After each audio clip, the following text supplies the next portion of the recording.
todos, mi nombre es Deyanira y en la clase de hoy, para el ENEM, veremos comprensión e interpretación textual, segunda parte.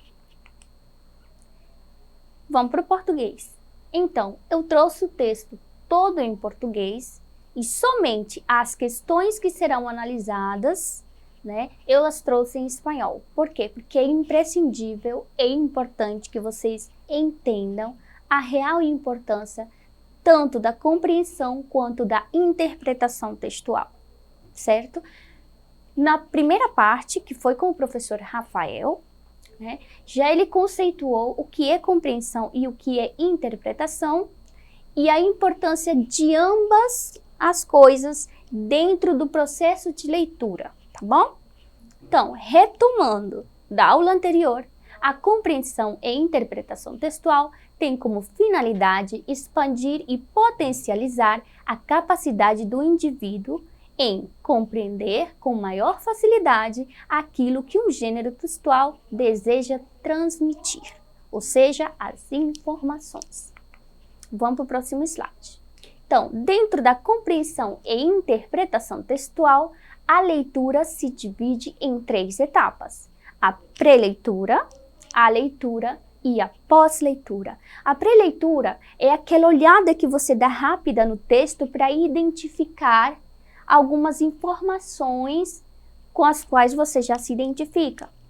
A leitura, por sua vez, já é a análise geral do texto, onde que você vai ler, interpretar e compreender. É esse o processo que se desenvolve durante a leitura.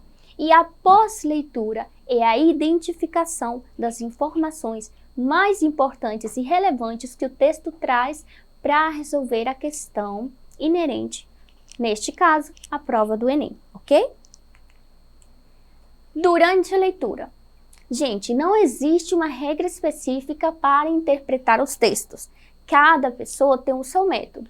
Uns leem o texto e depois respondem as questões, outros preferem ir direto para as questões para depois ler o texto e já ir tirando as informações necessárias para resolver a questão, E outras pessoas cada um tem a sua forma de fazer essa leitura. Porém, o importante realmente é entender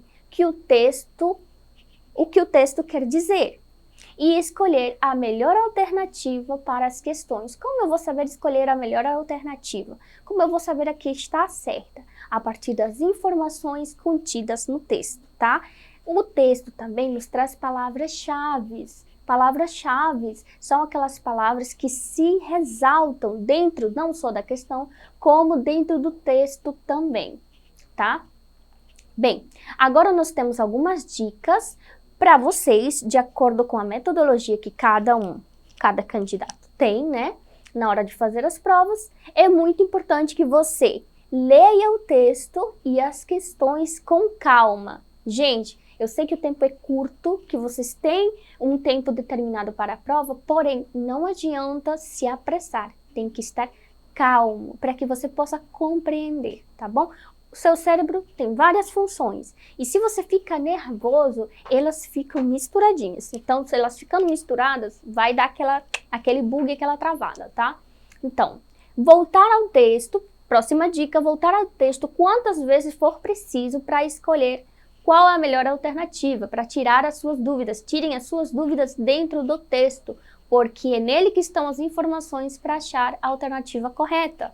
Próxima dica, ler com atenção o enunciado da questão, isso é muito importante. Não leiam a questão às pressas por conta do texto, porque vocês vão se embananar e vão, protelar todas as informações, vão deixar tudo embaralhado. Então, leiam direitinho para que vocês saibam o que vocês estão procurando, tá? Então, tem algumas palavras importantes em espanhol, porque as questões vêm em espanhol, tá? Que, por exemplo, subraya significa sublinhado, hueco, espaço, com exceção de, em negrita, que é em negrito, señalado, assinalado, tá? Então, essas palavras sempre vêm nas questões. Outra dica, atenção com os falsos amigos, né? Importantíssimo, porque os falsos amigos são os falsos cognatos, que parecem ser aquelas palavras que são escritas e são quase pronunciadas da mesma forma, porém têm significados totalmente diferentes ou até opostos, tá? Na dúvida entre duas alternativas, escolham aquela que parecer mais completa, né, e condizente com o texto. E ao ler o texto, fixem bem também os advérbios, conjunções, preposições e as famosas expressões idiomáticas. Vamos para o próximo slide. Sobre o Enem. A prova de língua estrangeira do Enem é composta por 5 questões de inglês ou de espanhol, no caso. Se a escolha foi o espanhol, você precisa se preparar para a prova. E aqui é o lugar certo. Confira uma seleção de questões de provas anteriores resolvidas com as respostas comentadas. Por mim, lógico. Questão 1. Enem de 2018. La X solidaria es una X que ayuda a las personas más vulnerables. Podrás marcarla usando, hagas la declaración de la recta. Es la casilla que se denomina fines sociales. Nosotros preferimos llamarla X solidaria porque al marcarla haces con que se destine un 0,7% de tus impuestos a programas sociales que realizan las ONG, porque se benefician los colectivos más desfavorecidos y sin ningún coste económico para ti, porque no marcarla es como tomar una actitud pasiva, y dejar que sea el Estado quien decide el destino de esta parte de tus impuestos, porque marcando te conviertes en un contribuyente activo y solidário. Ações solidárias, vamos para a questão. Ações solidárias contribuem para o enfrentamento de problemas sociais. No texto, a ação solidária ocorre quando o contribuinte A. Delega ao governo o destino dos seus impostos. B. Escolhe projetos que darão isenção de impostos. C. Destina parte de seus impostos para o custeio de programas sociais.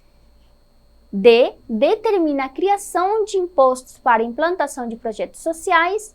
E E. Seleciona programas para beneficiar cidadãos vulneráveis socialmente. Vamos para a correção. Correção. A alternativa correta é a letra C. Destina parte de seus impostos para o custeio de programas sociais. Segundo o texto, a ação solidária ocorre quando o contribuinte destina parte de seus impostos para o custeio de programas sociais ao assinalar com um X na caixa de seleção de seu imposto de renda que corresponde a fins sociais, ok? Desta forma, ele passa a autorizar que 0,7% de seus impostos sejam destinados para programas sociais e ONGs. Vocês estão vendo aqui a justificativa que toda esta informação está dentro do texto. O texto vem em língua espanhola, então vocês terão que ler, interpretar e compreender, tá? Para vocês chegarem a essa compreensão de que a alternativa correta é a alternativa C, pelas informações já contidas no texto. Vamos para a próxima questão.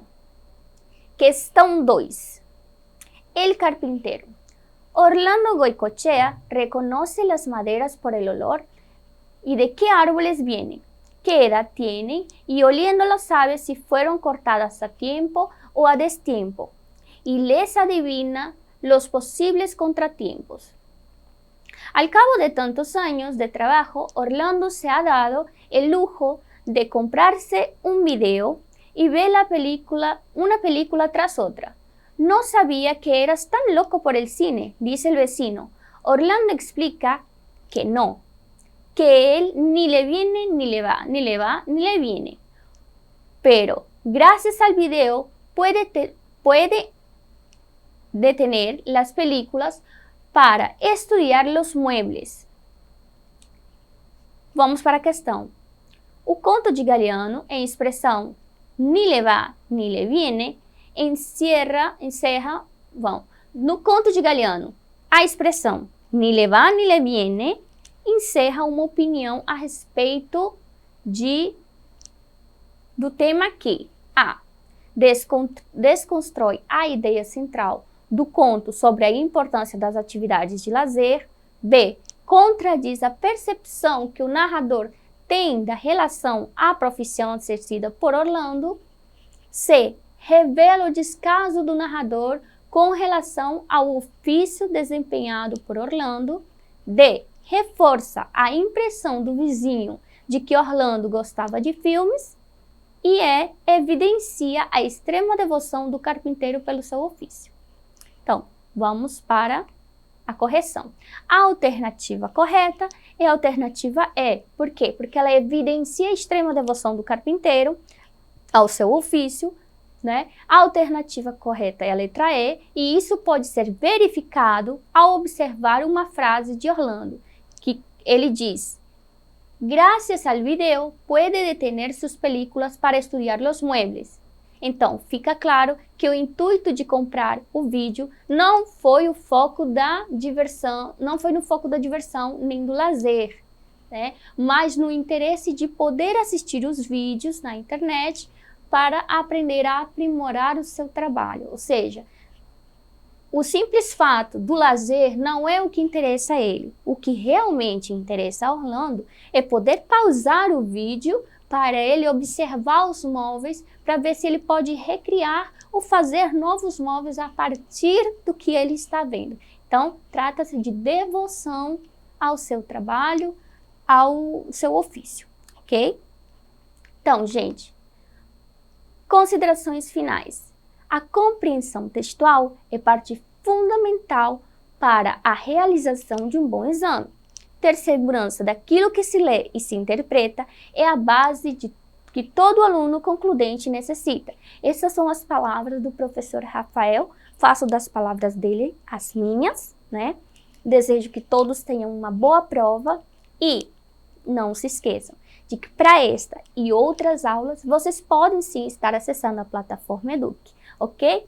Então, chicos, hasta la próxima.